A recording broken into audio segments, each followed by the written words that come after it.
Hello, lovelies. This is Willow Dove, and I'm here playing Niche, a genetic survival game.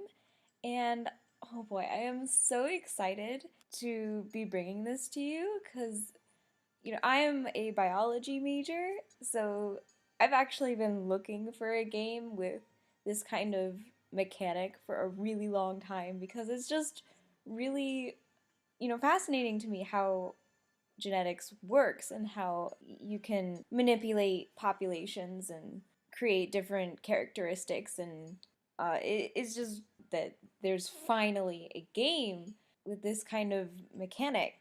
Oh my god, I'm so jazzed. You can't even. Okay, so now I am not going into this blind. I have been, messing around in this before, and I've played the earlier demo version, so I do have a fair idea of how to play this, but it's still a pretty complex game, and so I don't necessarily have confidence that I can keep my tribe alive, especially if I don't spawn in the grassland. it's so much it's so much harder if you're in a different biome initially than the grassland. Like if you're in the savannah, there's just not as much access to resources, but we'll see how it goes. So yeah, I'm just gonna name the world. Oh, I guess I can't. So we'll do let's play world. I don't think that that actually has any influence on the the actual world that spawns. Like I don't think it acts as a seed. But anyway, here's our first two individuals. This is Adam and Eve. And oh, they are so cute. I love the design of the creatures. They're really adorable. I guess to me they look most similar to maybe cats, but they are omnivorous, and so they eat fruit and they also eat meat. So I mean, cats are primarily carnivores. So it's not necessarily an accurate description. They're definitely their own kind of species. So anyway, this is Eve is sitting on a nest here.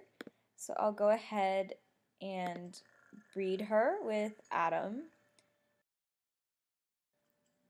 And I'll have her pick some berries. Every action that you take does use up a a berry or a food reserve. So you do have to be careful in making sure that you don't accidentally starve your critters.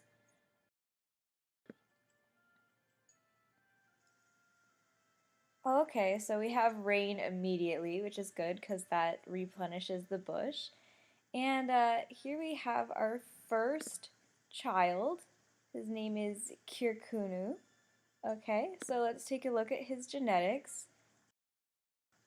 Obviously, he's going to inherit the big nose from his mother, as well as poison fangs recessively from his father, because if you look at Eve, both of her alleles are big nose, and Adam, both of his alleles are the poison fangs. So he doesn't really have an option as to what he's going to turn out with that. But unfortunately, he did inherit the no paw trait. In the past, I've had some really major issues with the no paw trait, and that my creatures just end up not being able to walk. They can't harvest berries. They can't do anything. So that can be really bad if you let that become too much of a too prevalent in your population. Another bad recessive that you can end up with is blind eyes. Now, Adam and Eve, neither of them have carry blind eyes in their recessive, so you don't have to worry about that necessarily until you have new pack members introduced to the population. So you don't necessarily only get new pack members from breeding, you can also find them out in the wilderness. Which was kind of surprising to me because when you think of starting a game with Adam and Eve, that you think, oh, those are the only critters out there. They're the first two of their kind. Not necessarily. There's others just kind of wandering around, but they are the Adam and Eve of your pack, so that still makes sense, I suppose. Another thing you're gonna have to keep in mind is the immunity genes. If you inbreed too much, then certain immunity genes become more prevalent, and you don't want them to match. You want to maintain heterozygosity in the immunity genes, because if they're the same, then your animals can end up getting sick, which we definitely don't want. So anyway, I'm gonna have Eve pick some more berries and have Adam just kind of take a look around here. So that used up all the turns. You can tell how many turns they have left by these jewels on their chest. For the females, it's like an upward curve here, and for the males, it's downward. Another way you can tell males from females is the mane. Only males will have the mane. So you can see Kirkunu and Adam both have manes, where Eve does not. Sometimes, especially if the mane is like the same color as the base coat, and if you have like ram horns or antlers, it can be hard to tell. But that's just so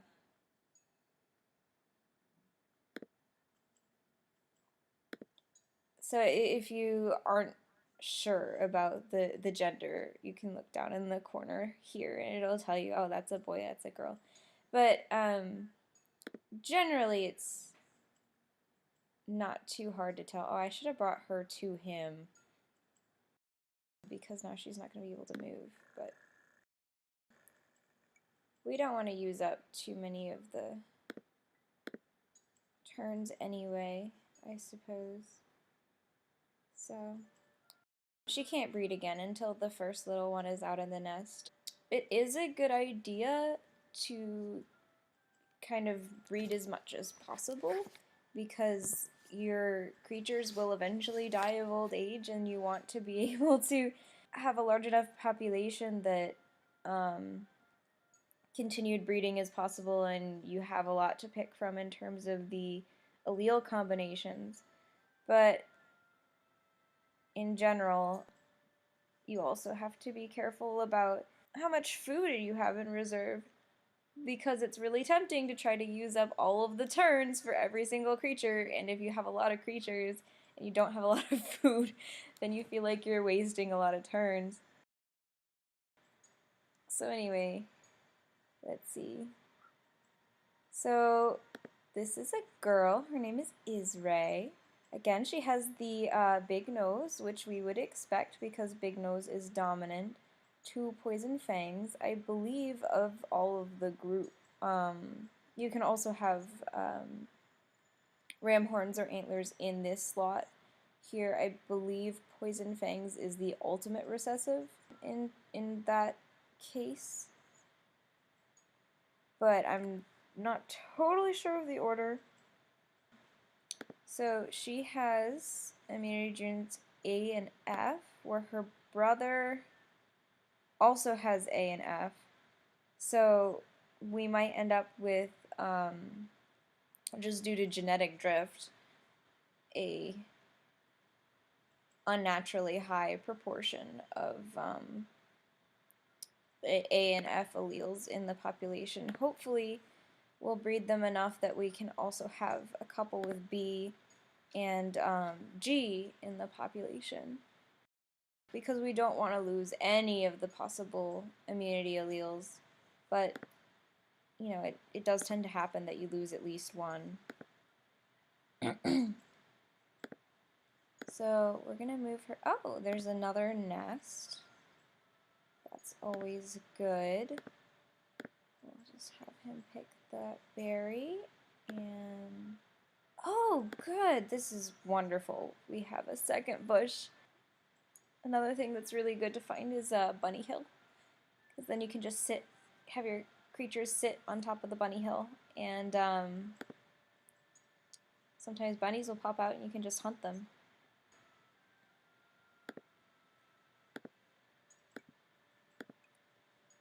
So I don't know if I necessarily want to breed again this turn. We'll have her move out. If worse comes to worse and we don't have any new members, we might end up breeding these siblings here. But I would definitely prefer to find some other other pack members for them to mate with. Because, you know, incest is squicky. It's just gross. And it does ultimately have a negative impact on the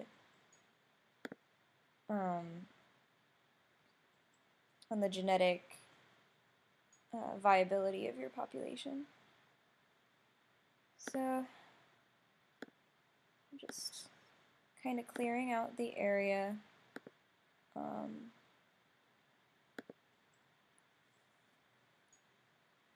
Especially around the nests and the berry bushes, because you don't want to be. Alright, this can either be a carnivore or a bunny in the grass, or a new pack member. So we'll see. It's a bunny. Alright, so we found a bunny hill and a berry bush right here, which is awesome, but I was hoping for another pack member. Maybe we'll find right here. Okay, so we did. She is a funny looking. Oh, it's a dude. Excuse me. He is a funny looking little guy. So he has green eyes and blue in his recessives, as well as a panda pattern. The coat pattern doesn't actually have any bearing on the survivability of your population yet, but I've been told that that will be implemented. This guy, Rotaku, he does carry the blind eyes in his recessive, so we do have to be really careful about breeding any of his offspring, because they might carry the blind eyes recessive. Now, it might be interesting, you know, I could breed him with Eve here, but I think I do like to maintain mating pairs instead of just kind of breeding willy-nilly throughout the population. And I mean, part of that is just my, you know, Western sensibility that relationships should be monogamous, but it also makes it a little bit easier to keep track of the paternity of your little critters.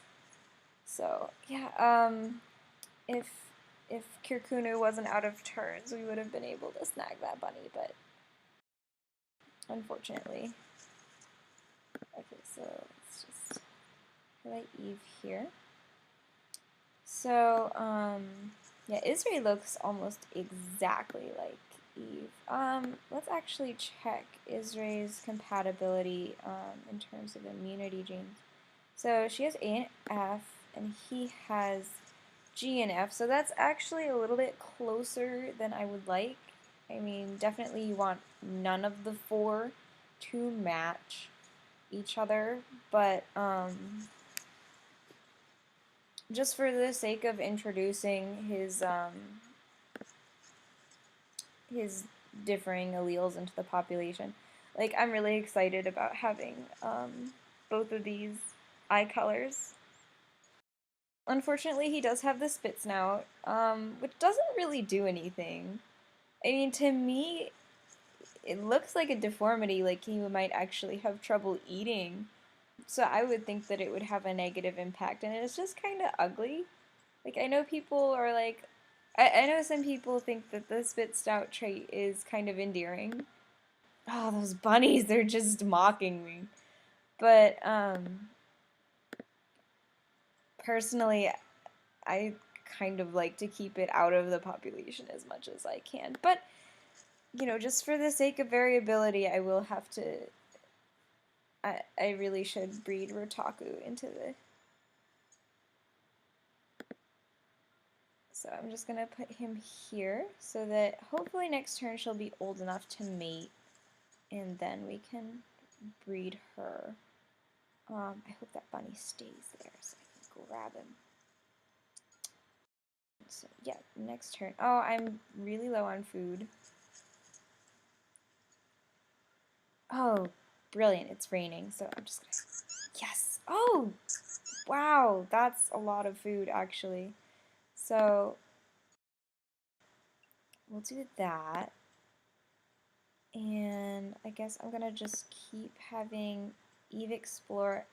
It kind of bothers me, the controls of this. They don't it doesn't scroll upward with your mouse. There's no map scrolling.